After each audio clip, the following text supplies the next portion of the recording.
검찰이 문재인 전 대통령 옛 사위의 특혜 채용 의혹에 대한 수사의 속도를 높이고 있습니다.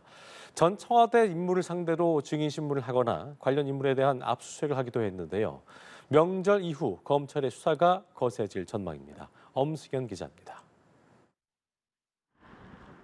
2021년 시민단체 고발로 시작된 문재인 전 대통령의 옛 사위 서모 씨에 대한 타이스타젯 특혜 채용 의혹 수사는 4년째 계속되고 있습니다.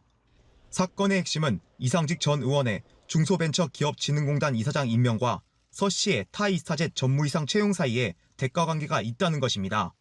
그간 검찰은 청와대 인사라인과 정무부처 관계자들을 소환하고 대통령 기록관 등을 압수수색했습니다. 급기야 문 전 대통령을 뇌물수수 혐의 피해자로 적시하며 수사의 칼끝이 전직 대통령을 겨누고 있음을 숨기지 않았습니다.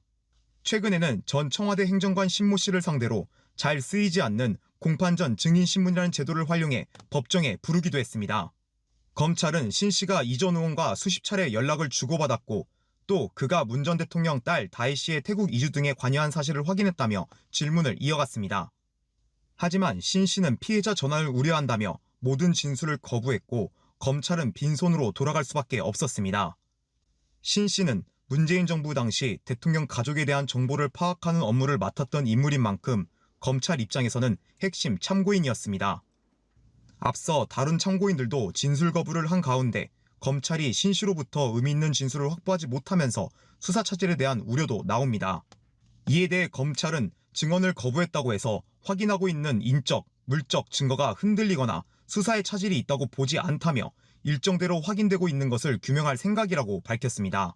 또 검찰은 지난 8월 말 딸 다혜 씨의 주택 등에 대한 압수수색을 진행했는데 당시 압수한 물품에 대한 포렌식 의뢰를 아직 하지 않은 것으로 파악됐습니다. 압수품에 대한 분석이 마무리되면 다음 수순은 다혜 씨 소환 조사가 될 전망입니다. 결국 문 전 대통령에 대한 소환으로도 이어질 가능성이 높아 검찰 수사는 정치권에도 거센 파문을 가져올 것으로 보입니다. 연합뉴스 TV 엄승현입니다.